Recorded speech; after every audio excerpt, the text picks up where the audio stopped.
Good morning, Promise, and welcome to my channel of hope and inspiration.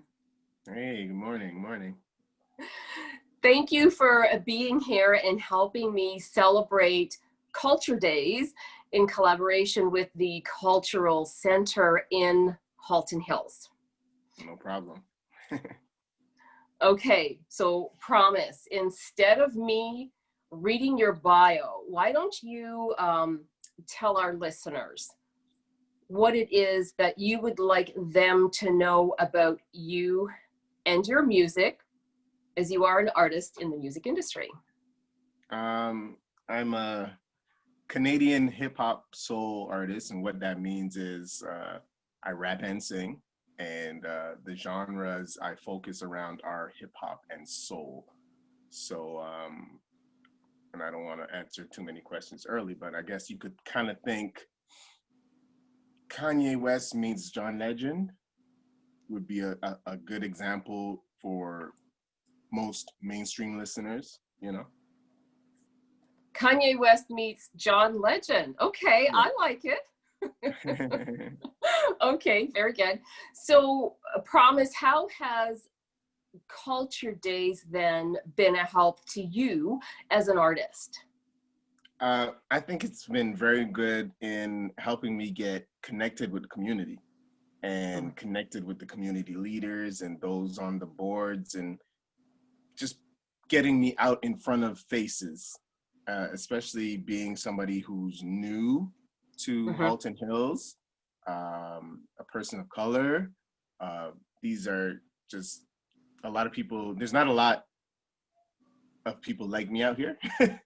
And I don't see a lot of artists out here. So it's cool that I was able to connect with Culture Days and the town very early in getting here, and being a part of Leathertown. And we actually performed this year in Leathertown, but I've been active behind the scenes in Leathertown even from last year and before that, right? So it's been good getting out in front of faces and meeting people. Okay, great. Well, I did want to say congratulations on being awarded funding through the Artist Next Door grant project. Yes, thank you. So that must be pretty exciting. Let's just jump right into your work, your music. Tell us how your work, like, comment on the issues, past, present, social or political issues. How does your work comment on what's current?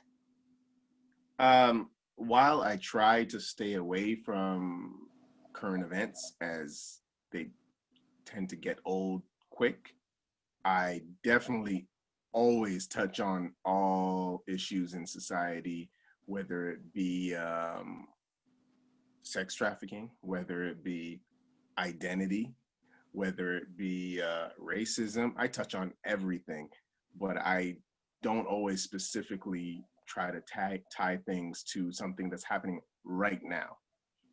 I'm not a fan of artists or people in general who try to jump on trends that are going on right now. When you hear my music, if you follow me, you'll quickly see that I'm not about trends. I'm not about what everybody else is doing. I don't,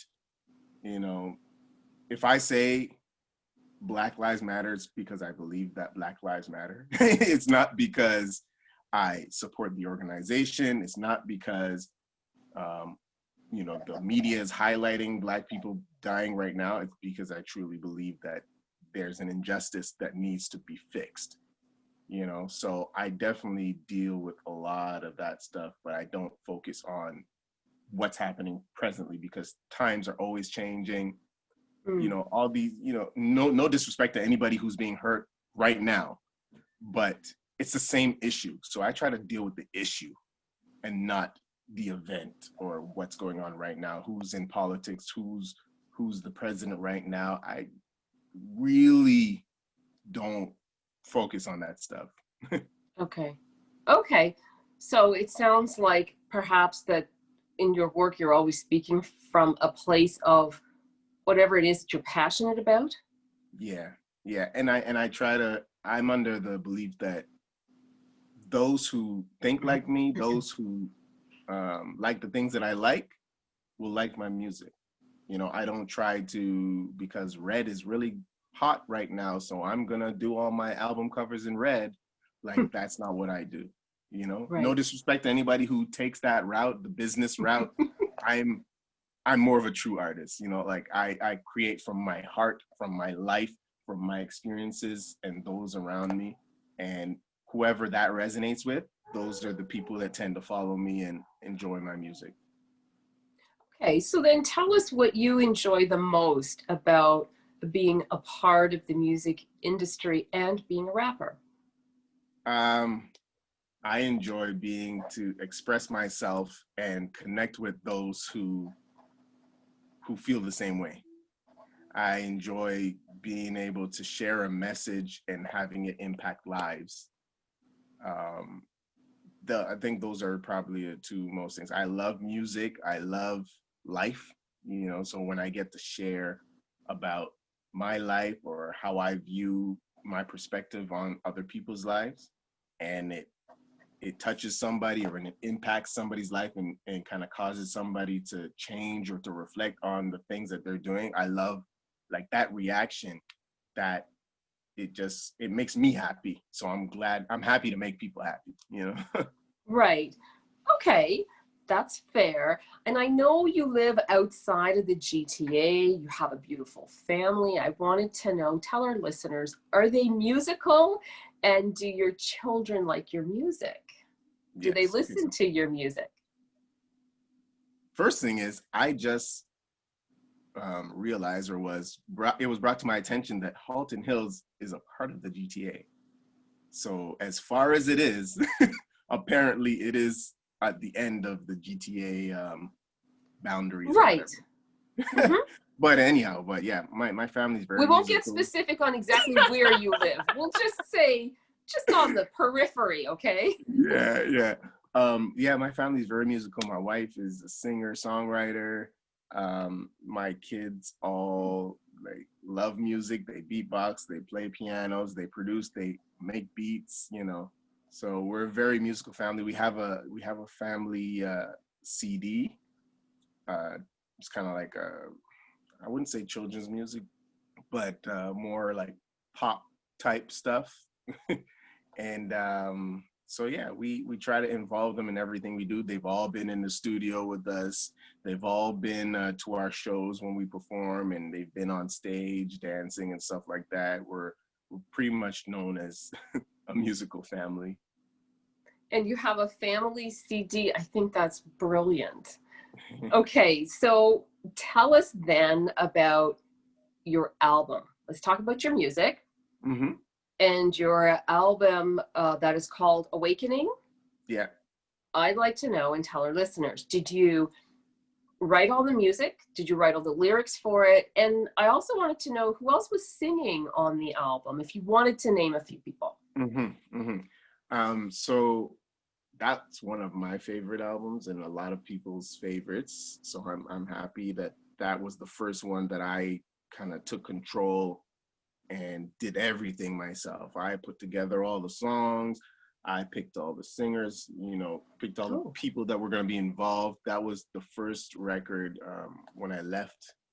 I left the independent label that I was currently with at the time, and I was signed. That was my first major kind of deal in New York, and Okay.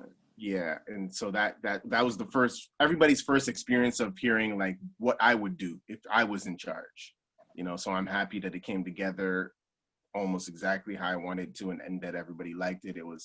It received 4 out of 5 stars. You know, it's very, very high acclaimed, I guess the word is.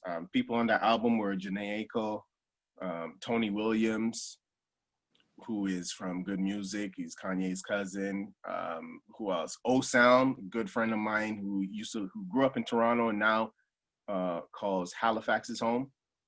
Who else is on there? Greer Monroe, Luke Weaver, most talented drummer I know, Larnell Lewis. He is playing on the last song, Skin Deep. Poet, Grammy award-winning poet, J.I.V. He's also on that last song. There's Slacker the Beat Child. He's an amazing neo soul artist from Toronto. Yeah, I think there's a few more people, but kind of just to give you an idea of the vibe, I really kind of honed in on the vibe and the feel that I wanted, and it wasn't about, oh well, let's get this person because they're famous right now, or well, this person and they have X amount of followers. Like, I'm never about that. And because the labels weren't in charge and I kind of called all the shots and made all the music and put everything together, I was able to pull in who I wanted to pull in. And I usually go by who fits that vibe or who fits that concept, who's been through child abuse. I'm talking about child abuse. I want somebody who understands that. And not just somebody who sounds good or not just somebody who's popular. I want to really speak to that, and I think that brings a different energy to the song. And even for the conversation after the song, when people are asking questions and I may not have the answers, if I have that person with me, then that's a better dialogue. That's a real connection to what's going on. Okay. Interesting. A lot of famous people promised, and you're very quiet about how you mention names and those that you're connected to. So I do think you surround yourself with some very great people. And I certainly hear the message of hope in the lyrics of your music. So why don't you tell us where your inspiration comes from? Yeah, well, I draw most of my inspiration from my life and the life of those around me, because I want the music to be as real as possible. So majority of my stories are 100%, if 99% true. And whether it happened to me or I've seen it happen to somebody I know. So it's not, I rarely ever just create a story out of the blue and fabricate something. Not that you can't do that. That's just not how I write, right? So everything, and I don't purpose it that way, but like everything that I write, I know will connect with somebody because somebody's experienced it that I know. It's not just, well, I know people deal with this, so somebody's gonna like it. I know who's dealing with this, so in a way, I made this for that person. And if that person receives that and is touched, then I'm fine. I'm glad that it can bless everybody else. I'm glad that, the world is dealing with famine right now, so this and that, but I know somebody living on the street right now who's dealing with this, and this is for him, So that's just how I create. I create music that I like. It's not therapeutic per se, but like I don't really like just, and I want to be careful how I phrase it.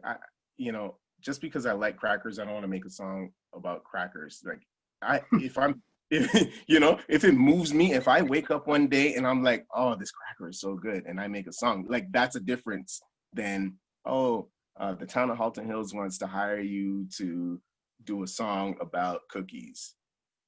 If I'm going to take that job, and I've turned down many, many opportunities, but if I'm going to take that, I have to really connect with it and be like, okay, well, this can work. I like cookies. What cookie do I like? Let me write from that perspective. I don't just, and you'll see, people know that I'm not just all over the place. I'm not just featuring on everybody's song. It's not that I don't like people. It's that I really want to connect with the art that I'm putting out there. And what feels right for you. Yeah, I'm very particular about my brand and where I'm seen and the art that I put out. Speaking about the art that you put out, I'm curious. The album cover, who created that? Awakening? Yeah. A good friend of mine goes by the name of Wolf J. McFarlane. He's actually my art director. He's been my art director for as long as I've known him. He's a talented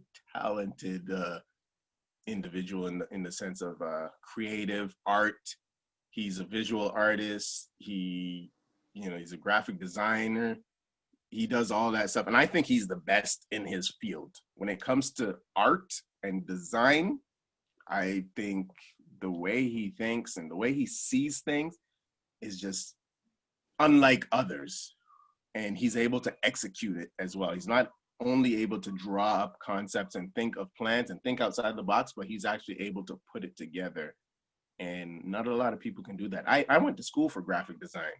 So for somebody who went to school for it, but would entrust the vision to somebody else, Right.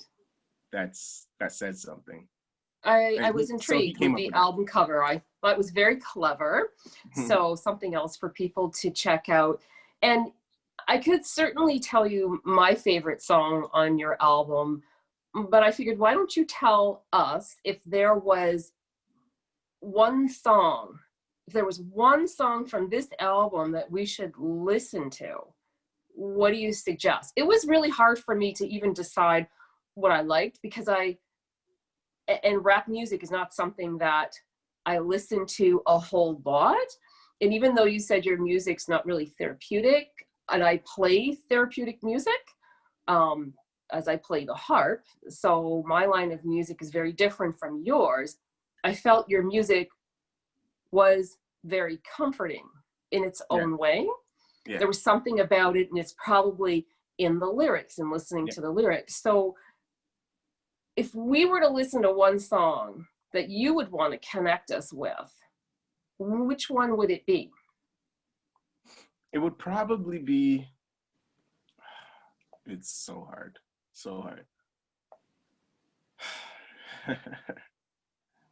I would have to say, just one song that would tell us, this is who I am. You are who you are. Yes. Okay, that's a better. Okay, so I would probably say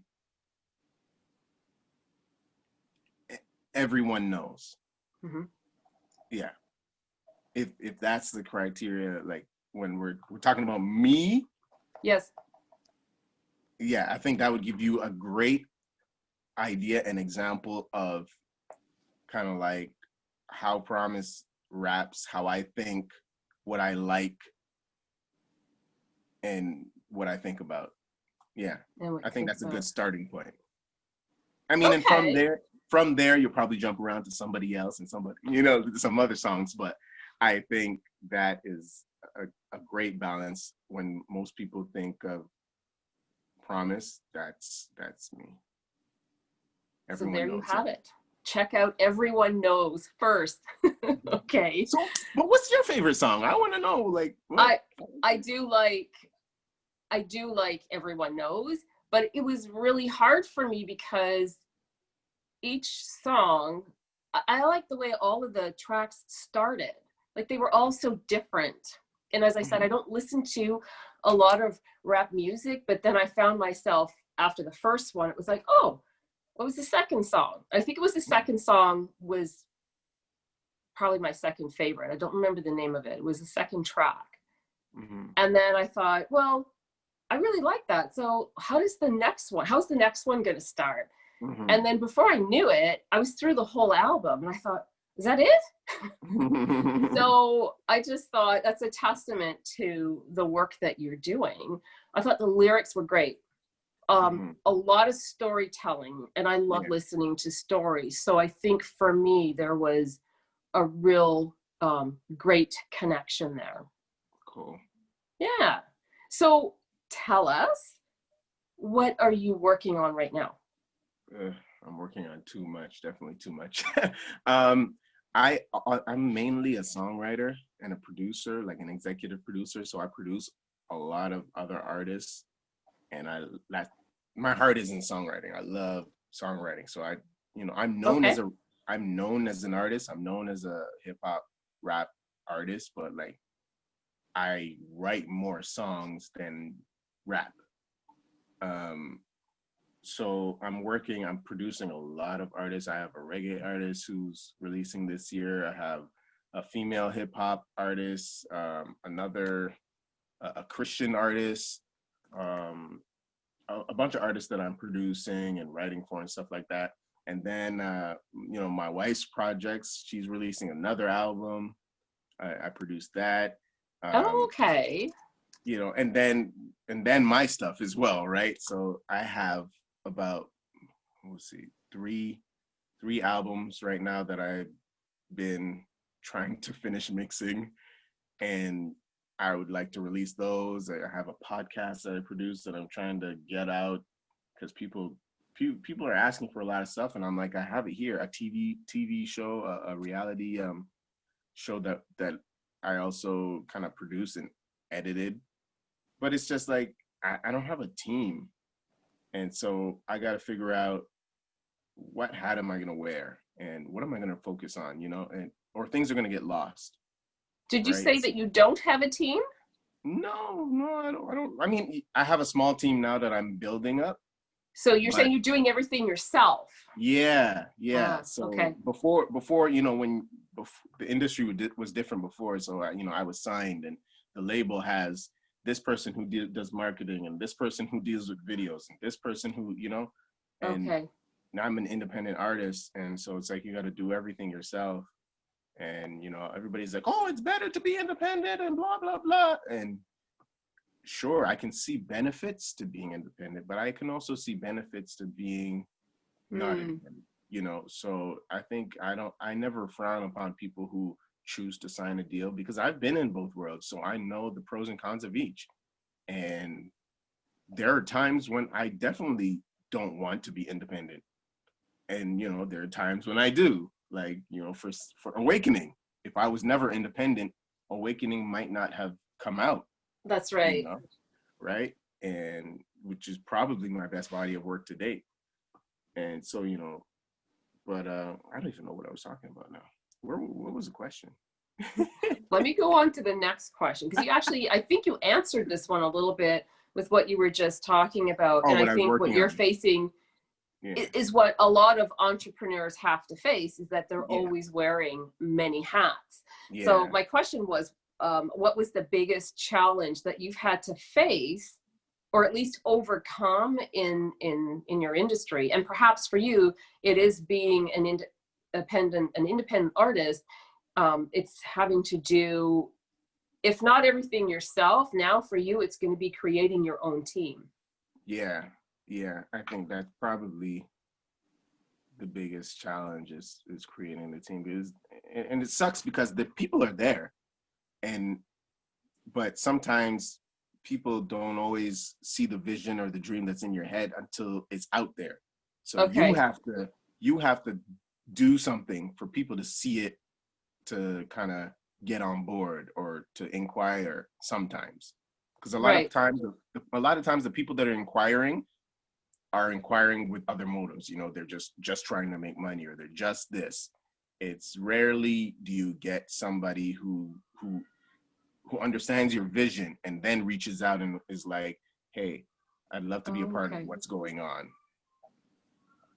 Okay, that's interesting. Your point of view is interesting. And it just sort of loops back to my next question, which would be, if there's anything you could change about the industry that you're in, what would it be?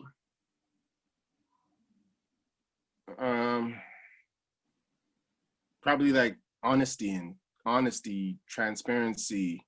I think that is also the worst part of the industry, the honesty. And I'm pretty sure if you ask anybody who's been in this industry, maybe, you know, over a year or two, they'll agree that is the worst part of the industry, and that needs to change. And if we were to fix that bottom line issue, it could make a lot of other things easier. Because whether it's dealing with money, whether it's dealing with labels or companies, whether it's building a team, all of that is founded on honesty. Right? If you're honest, upfront, and transparent about what you can do, what you can't do, what your motives are, why you're reaching out, you know, why are you DMing me this message that you sent to everybody? That's fine if you're truly want to be a part of this. But if you're just soliciting a service, I would rather you just solicit the service. You know, right. Hey, this is what I do. This is how much I charge. Done. Not, hey, I really love your music, or I seen your post, and like, if people only knew, if I could screenshot how many of these messages that I get, and I'm not even a massive artist, so I can only imagine somebody on another level, how many of those messages and people they get. And it kind of, that dishonesty messes up the honest connections. Like, that's how I connected with almost all of the famous people I know. Right. Almost every single one was during the times of MySpace, and I copied and pasted the same message. Hey, this is who I am. This is what I do. I think you would really like my music. Check it out. If you like it, hit me back. That's right. it. It was pretty much that in like 5 lines. And I copied and pasted that to all the artists that I liked, or that I thought that would like the music, and they would fit right on it. And those who did, those who listened to the music, those who took a chance to listen to it, hit me back. And then we built a relationship and we worked, and that was it. Everybody could tell you, whether it's Montel Jordan, whether it's Janae, or whether it's, all these people are like, oh, how did you work with all these people? And I just reached out with a song, and I said, hey, I think you would like this song. I'm not gonna, I don't like to lead with who I've worked with. I don't like to lead with what I've done, because I don't want people to work with me based on those things. I want them to work with me because they heard the music and they're blown away. Right. So that's what I do. I say, hey, listen to this. Yeah. If you don't think it's amazing, that's okay. If you do, call me. And you were very discreet in our first conversation about who you know. So I thought that was very interesting and very kind of you to play that pretty low key. And you might not be a massive artist just yet, but in time, I think it's on its way. And I think if you continue to push your own agenda based on honesty and transparency, again, it's a matter of time that you will connect with the right people, the people that you are meant to connect with. Yeah. And the one question I have, and I'm sure our listeners want to know, being a rapper, who's your favorite rap artist? It is hard. If you can only name one, but if there are more than one, who are they? Okay. Let me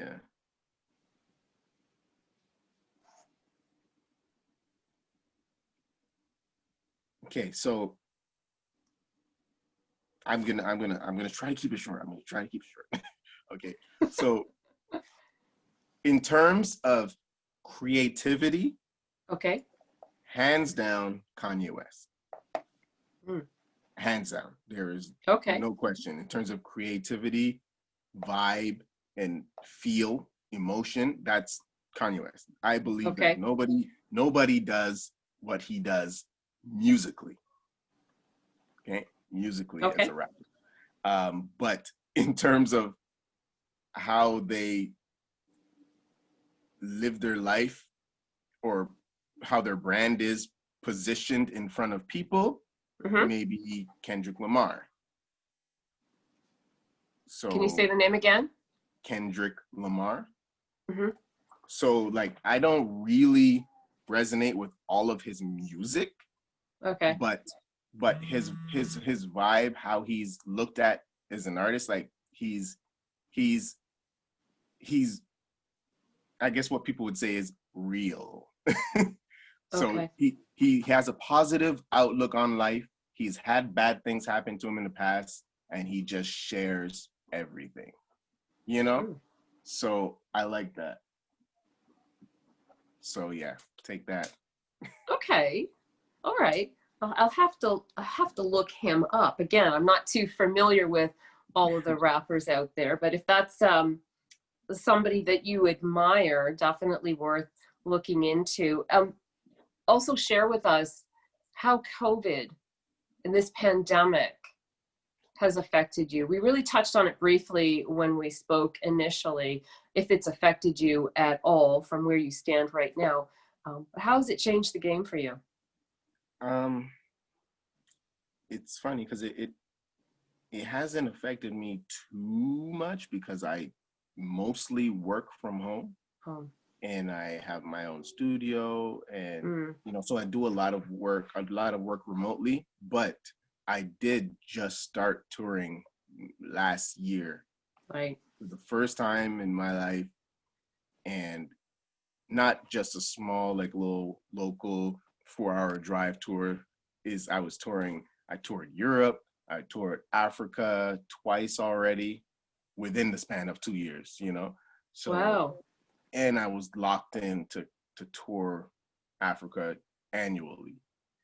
So right after I left a second time in South Africa, that's when this whole COVID thing started. And so it definitely messed up the touring schedule. I'm not sure when that's gonna open back for us, but that probably hit the hardest for me, the touring overseas.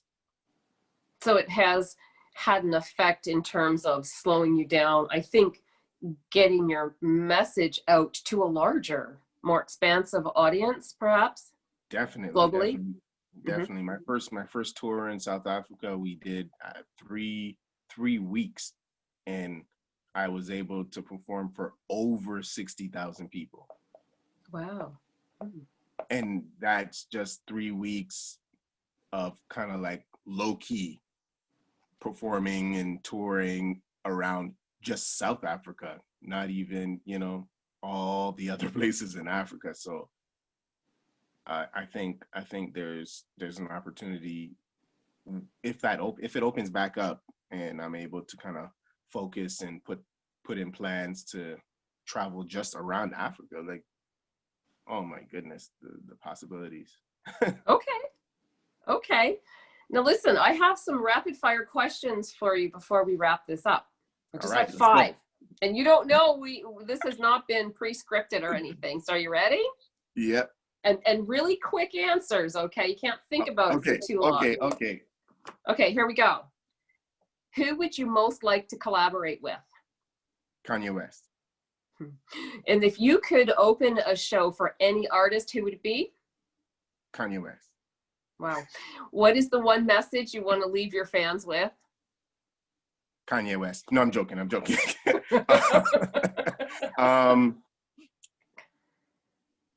Love yourself and be yourself. And what's the most useless talent that you have? Most useless talent? Oh my gosh.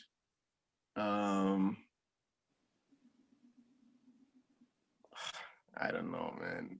What is a useless talent? Well, you think about that. I'll carry on. What would you be doing right now if it wasn't for your music career? What would you be doing? It could be your most useless talent. I have no idea what a useless talent. What would I be doing if not for my music career? I would be probably producing and managing other music artists. Okay.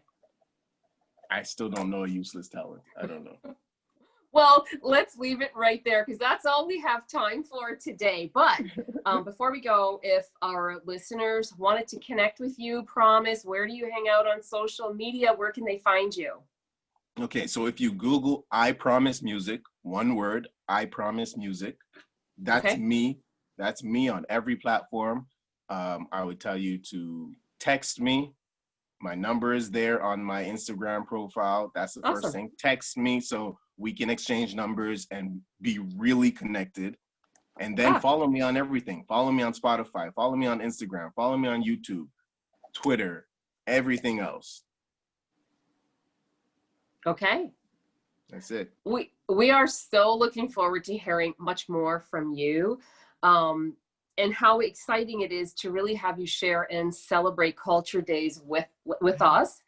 And we're wishing you all the best to grow and expand as your career as a Canadian, yay, because we're so proud of you, hip hop artist. And to our listeners, if you have enjoyed today's conversation, to please remember to like and share this video. And that's a wrap for us today, promise. Thank you so much for your time. I'll connect with you again really soon, okay? All right. All right. Take care and bye for now. Right.